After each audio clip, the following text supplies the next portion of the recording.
Shahaji herbal health tips के YouTube channel की तरफ से मैं शाह आलम। आज का टॉपिक हाथ पाँव की जलन है। ये 12 साल से लेकर 40 साल तक के बल्कि इससे भी ज़्यादा उम्र तक होने वाला रोग है। जवानों में हाथ और पाँव इस तेज़ी से जलते हैं कि अगर किसी से हाथ मिलाया जाता है तो हाथों की गर्माहट और तपिश बहुत ज़्यादा महसूस होती है। ऐसा लगता है कि जैसे बुखार आ गया हो। भरपूर सर्दी के मौसम में भी पाँव बिस्तर से बाहर रखने पड़ते हैं। लिहाफ या कंबल या कोई भी कपड़ा बर्दाश्त नहीं होता। कंबल या कोई कपड़ा अगर पाँव के तलवों में लग जाए तो आग सी लग जाती है। ये रोग औरतों और मर्दों दोनों में ही पाया जाता है। बुज़ुर्गों के मुकाबले ये रोग जवान लड़के और लड़कियों में ज़्यादा होता है। बहुत से रोगी तो दिन में कई बार पानी में पैर भिगोते हैं। बंद जूता पहनना बहुत मुश्किल होता है क्योंकि उससे जलन और बढ़ जाती है पाँव में। कुछ रोगी पैरों में मेहंदी भी लगाते हैं लेकिन आराम नहीं मिलता क्योंकि रोग और समस्या हाथों में नहीं बल्कि लीवर में होती है, इसलिए आराम नहीं मिलता। साथियों, बहुत से लोगों का ये भी कहना होता है कि हम 10 साल से गुप्त रोग से संबंधित दवाएं खा रहे हैं, कोई 5 साल से लेकिन कोई भी फ़ायदा नहीं मिला, या मिला भी फ़ायदा तो बहुत कम मिला है। कोई सालों साल से वीर्य गाढ़ा करने की दवा खा रहा है लेकिन वीर्य गाढ़ा होने में नहीं आ रहा है, ना ही सुपनदोष बंद हो रहा है, ना ही शीघ्र पतन को कोई फ़ायदा हो रहा है। दोस्तों, अगर वीर्य गाढ़ा करने वाली दवा आपको फ़ायदा नहीं दे रही या शीघ्र पतन की बहुत सारी दवाएं खाने के बाद भी आपको कोई फ़ायदा नहीं है, सोपन दोष बहुत ज़्यादा हो रहा है और उसकी भी दवा खाई लेकिन कोई फ़ायदा नहीं है, तो हो सकता है कि आपके पाचन तंत्र में गर्मी हो, लीवर में गर्मी हो। तो सबसे पहले आप पेट और लीवर की गर्मी का इलाज करें। ये गर्मी जितनी ज़्यादा होगी या जितनी पुरानी होगी उतनी ही ज़्यादा घातक होगी, परेशान करने वाली होगी। शारीरिक गर्मी का इलाज बहुत ही धैर्य और संयम से, सब्र से किया जाए तो बहुत आसानी से इस समस्या से छुटकारा मिल जाता है। कोई ज़्यादा बड़ी बात नहीं है। आप लोगों ने मेरे पिछले कई वीडियो भी देखे होंगे और उधर फेसबुक और टेलीग्राम पर कुछ लेख भी पढ़े होंगे। उनमें हमने ज़्यादातर जो जोर दिया है तो वो शरीर की और पेट की और लीवर की बढ़ी हुई गर्मी का पहले इलाज करने पर जोर दिया है। एक बात समझ लें कि यौन क्षमता बढ़ाने वाली जो भी दवा होती है ज़्यादातर गर्म होती है।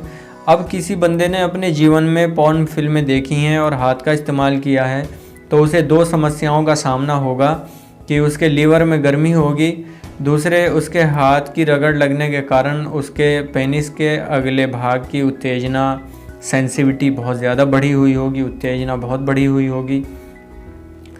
अब बात ऐसे समझ लें कि हम जो भोजन करते हैं वो पेट में जाता है। पेट में आते उस भोजन से, उस डाइट से एक रस निकालती हैं और लीवर को देती हैं। बाकी का मल बन जाता है जो हम टॉयलेट जाते हैं और वो निकाल आते हैं। तो जो आंतों ने रस निकाला है वो एक रॉ मटेरियल है। अब इससे लीवर शरीर के लिए कुछ आवश्यक चीज़ें बनाता है जैसे प्रोटीन, फाइबर, आयरन, कैल्शियम और भी कई सारी चीज़ें हैं, फैट भी बनाता है। तो अब लीवर ही कुछ मटेरियल अंडकोश की तरफ भेजता है जहाँ से वीर्य बनता है। अब अगर लीवर में गर्मी होगी तो मटेरियल भी गर्म जाएगा और वीर्य भी पतला ही बनेगा। जब वीर्य पतला है और उधर पेनिस की उत्तेजना, सेंसिटिविटी बढ़ी हुई है तो समस्याएं होंगी। अगर बंदा शादीशुदा है तो शीघ्र पतन की समस्या बहुत ज़्यादा अधिक होगी और अगर शादीशुदा नहीं है तो सोपन दोष की समस्या होगी। रोग जितना पुराना होगा उतना ज़्यादा घातक होगा। अब गुप्त समस्याओं से संबंधित रोगी कहीं दवा लेने पहुंचा, बताया कि भाई वीर्य पतला है, कमज़ोरी के कारण सेक्स इच्छा भी नहीं होती, तो सामने वाले ने उसने वीर्य गाढ़ा करने की और सेक्स ताकत बढ़ाने की दवा दे दी। सेक्स ताकत बढ़ाने वाली दवाएं गर्म होती हैं, शरीर में गर्मी पहले ही बहुत थी, ये गर्म दवाएं खाकर समस्या घटेगी या बढ़ेगी ये आप खुद समझ सकते हैं। यही कारण है कि हम सेक्स समस्याओं में सबसे पहले पाचन तंत्र को मजबूत और ताकतवर करने पर जोर देते हैं और लीवर की गर्मी, लीवर की कमज़ोरी को दूर करने पर जोर देते हैं, क्योंकि पाचन तंत्र और लीवर अगर मजबूत होगा तो किसी भी दवा या ताकत देने वाली चीज़ को पचाकर शरीर को फ़ायदा देगा, शरीर का हिस्सा बनेगा। अगर पाचन तंत्र कमज़ोर हो तो सादा भोजन, सादा खाना, सादी डाइट भी जो नॉर्मल डाइट होती है वो भी शरीर को नहीं लगेगी। इसलिए सेक्स समस्याओं में सबसे पहले पाचन तंत्र को मजबूत और ताकतवर बनाना बहुत ज़रूरी है। दूसरे, लीवर की गर्मी, लीवर की कमज़ोरी, लीवर की सुस्ती, फैटी लीवर, इन चीज़ों का भी बहुत ज़रूरी इलाज है कि ये अगर सही होंगे तो आगे आपको दवाएं फ़ायदा देंगी।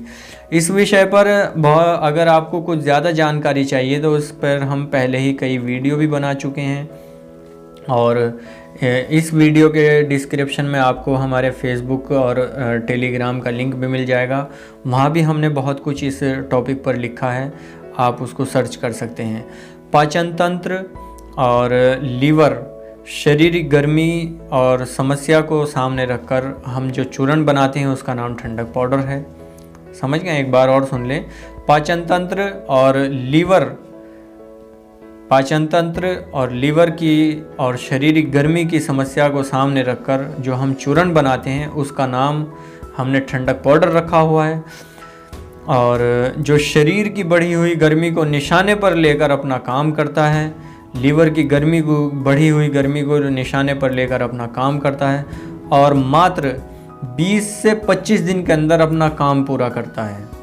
ठीक है, 8 दिन के अंदर ही कंट्रोल में आनी शुरू हो जाती है गर्मी। चाहे शरीर कितना भी उबल रहा हो, कितना भी जल रहा हो, भुन रहा हो, शरीर में गर्मी हो, लीवर में गर्मी हो, हाथ पांव कितने भी जलते हों, पेशाब जल के आता हो, सड़ के आता हो, बदबूदार आता हो, इन तमाम चीज़ों को 8 दिन के अंदर ही कंट्रोल करता है और उसके आगे कंट्रोल करता चला जाता है। 25 दिन के अंदर बिल्कुल नॉर्मल कर देता है। ठीक है, तो इसका नाम हमने ठंडक पाउडर रखा है। लीवर में जो मतलब जब गर्मी होती है तो उसमें जूता पहनना भी भारी हो जाता है, क्योंकि पैरों में बहुत ज़्यादा जलन होती है। और गर्मी के कारण अगर दिल की घबराहट है तो उसको भी बहुत जल्दी ये नॉर्मल कर देता है। ये बहुत बेहतरीन चीज़ है। सोपन दोष का रोग अगर किसी को है, या शीघ्र पतन का कोई रोग है, धात का कोई रोग है, तो आप इन तमाम चीज़ों का इलाज करने से पहले आप अपने लीवर की गर्मी का इलाज करें, और लीवर की गर्मी का इलाज करने के बाद आप दूसरे इलाज की तरफ आएँ, चाहे वो शीघ्र पतन हो, धात हो, या सोपन दोष हो, या कमज़ोरी हो। तो उसके बाद जो भी दवा आप खाएंगे, लीवर की गर्मी शांत होने के बाद जो भी दवा आप खाएंगे वो दवा आपको पूरा फ़ायदा देगी, 100 का 100% फ़ायदा देगी। ये बात मैं गारंटी से कह रहा हूँ, पूरी ज़िम्मेदारी के साथ कह रहा हूँ, आप नोट कर लेना इस चीज़ को। ठीक है, तो आज के लिए बस इतना ही, और किसी नई वीडियो में किसी नई जानकारी के साथ मिलेंगे। तब तक के लिए मुझे इजाज़त दें। शुक्रिया।